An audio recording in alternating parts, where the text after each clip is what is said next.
These people really put the mine in Minecraft.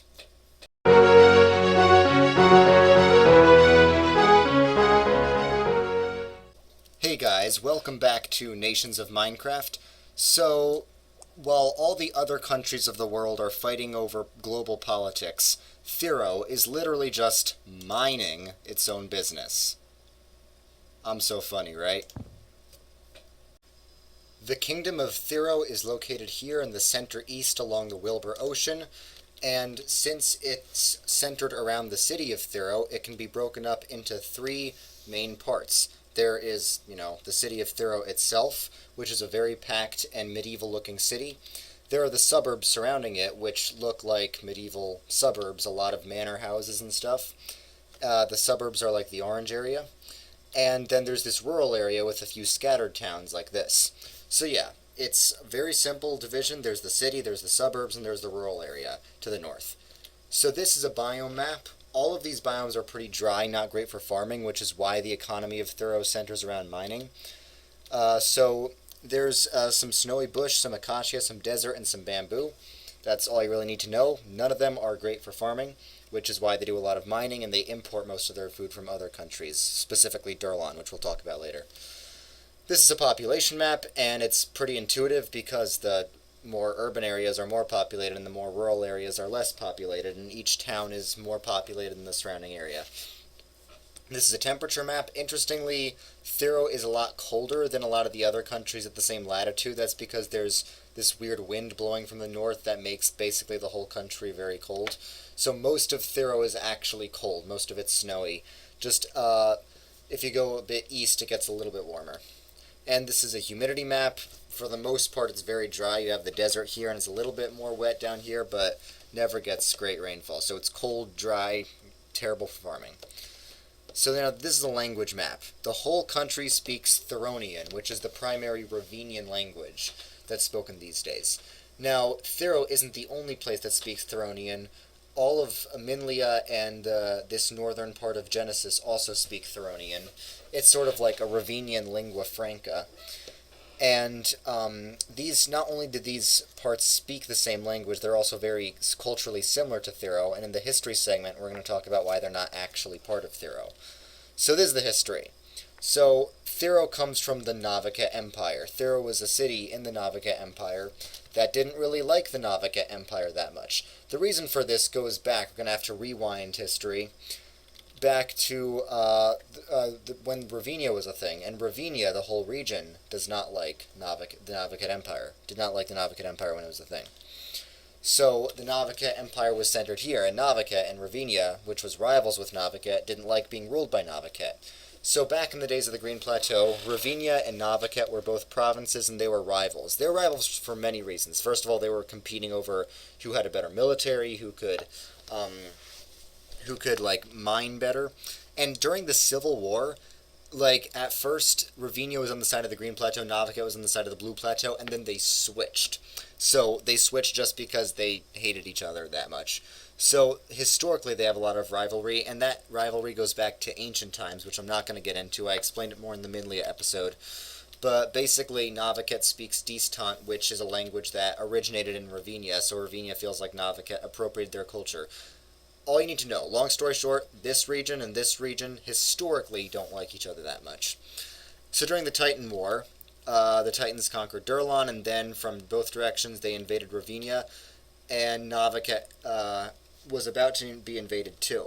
Now the invasion of Ravinia was a very bloody conquest. Thousands and thousands of mobs swarmed Ravinia and took it over. And then Naviket liberated them. So because Naviket liberated them, they had to be under the control of Naviket. So that's how they fell under the rule of the Navika Empire. But they didn't really like it that much.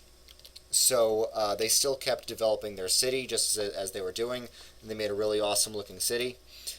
But they were still ruled by the capital, which was over here. But since the city was doing most of the development, most people in this region felt a lot more loyalty to the city of Thero than to the capital of the Navikid Empire. And the Navikid Empire, as time went on, started to invest less and less in infrastructure. As a result, the infrastructure was crap. Look at this train. It is literally just disconnected at this point. So yeah, basically, the people living in this general area saw Thero as their main governors and not the Navaka Empire. Now, there was this one guy in Thero, and he owned all this property in this broad region surrounding Thero. He owned a big mining company. His name was Minotaur, and you can see he's standing on gold because he was like the head of a whole mining company because he did mining on all of his property. And he was also the de facto mayor of Thero because the entire industry of Thero depended on this guy's property. He was basically like a proto-king. And because the government of the Navaka Empire was so unhelpful, Minotaur said he's not going to pay any more taxes. This was all Minotaur's property. Navaka was taxing this property. And then Minotaur was like, alright, I'm no longer paying any taxes to you. And Navaka got quite pissed about that. So they sent the military in, and they arrested Minotaur. And that's the end. No, it wasn't. A lot of the people in the region were very upset at Navaka for arresting Minotaur, who they saw as like a local leader for them. So a faction formed called the Knights of Thero that liberated Minotaur and liberated the whole city. And then Minotaur rose to one of these statues and pronounced himself King Minotaur of Ravinia. So not only did he say he was king of Thero, but king of this whole region. And he asked everyone in this region to fight for him to be liberated from the Navaka Empire. And since most people here didn't like the Navaka Empire, they went along with it. So he liberated more and more and more of Ravinia until he liberated the whole thing. And eventually he gained his independence. So now Ravinia was its own kingdom. There was the kingdom of Ravinia, and Minotaur was the king. There was just one little problem. The areas he conquered expanded beyond the territory he owned. He still only owned this much of the land, and these other territories were lands he conquered, but lands he didn't own. So they were all to become semi-autonomous territories, and there would be a parliament, and the parliament would share power with the king. But Minotaur did not want to share any of his power because he was a whiny baby. He wanted to be an absolute monarch. But he couldn't be an absolute monarch if there were territories that he did not own.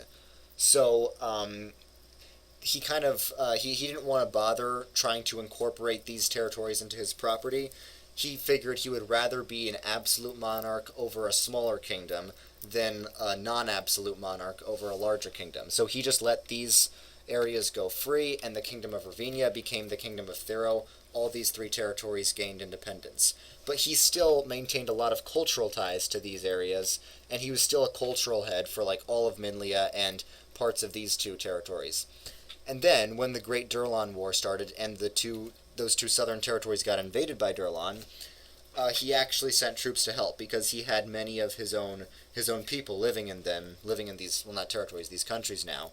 So even though they were different countries, Thero still felt a strong attachment to them. So yeah, King Minotaur II actually did fight in the Great Durlan War because he sent assistance to help these countries. And when he did, Durlan actually did a very short-term invasion of Thero by sea. And I actually have a video of when they did that, so look at this.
So after that, Thero focused even more on its mining industry, and that caused a conflict with Jernaya. The conflict was caused by Thero was like mining underground, under the ground of Jernaya, so they had an underground war briefly. Wasn't that big of a war. Jernaya won, so they agreed to not mine under Jernaya's territory, and that was it. Alright, so some top notable sites you might want to see in Thero. Most of these sites are in the city of Thero, as you're going to see. There's the magical dwarven statue. There's the miner statue. You can see is this thing holding a pickaxe. The roads are literally paved in gold. There's this windmill. I think it's pretty cool. There's the Titan War Monument. Remember when all the mobs swarmed them and many of them died? There's the Great Tower of Thero. This is a really high tower that reaches to the build height limit. It's where the king lives. You can see this is what it looks like from the side, and this is what it looks like from sort of the top. The king lives in this little thing here. So yeah, it's huge. There's this skeleton statue, another thing that commemorates the Titan War when skeletons invaded. There's the CPS. When Ravenia was a Green Plateau province, the CPS was very important for trading, and it still is very important for trading with Durlan, because they get their food from Durlan. There's this town called Sphero. It's called that because it sounds like Thero, and it's in literally a giant glass sphere. There's some ruins of a building that was used by the Distan Empire, because the Distan Empire actually did start in this general region. And there's Kabuminator's Castle. Like, now the capital is Thero, which is over there, but back when it was a Green Plateau province, this small desert village, plus Kabuminator's Castle, was the capital. And yeah, that's about it. So now let's talk about their foreign relations. So when it comes to the conflict between Durlan and Iapeta, Thero doesn't officially take a side in terms of their allies, but they do a lot more trading with Durlan because they sell ores to Durlan in exchange for food. So I guess de facto they would side with Durlan. Now, when it comes to Jernaya and Toraman, Jernaya they have a lot of historical rivalry with, but now it's just kind of like a cold, not caring relationship. And right now, Jernaya is getting invaded, and they just don't care. Now, Toraman, it's similar, except they actually do have a little bit of trade with one region of Toraman that's pretty close to them. So they see Toraman as just a nicer version of Jernaya. So, a version of Jernaya that's a bit cooler.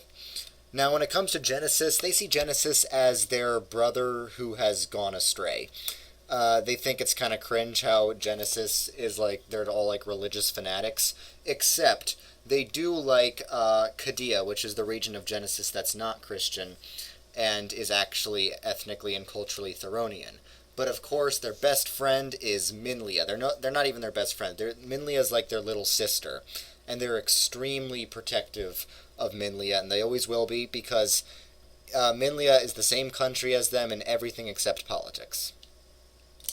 So yeah, Theronians are usually very pleased with a simple life. They just want to mine. They'll totally be chill, just don't call them Navakeshin, or they'll get really mad. Stay tuned. Tibwig is coming up next.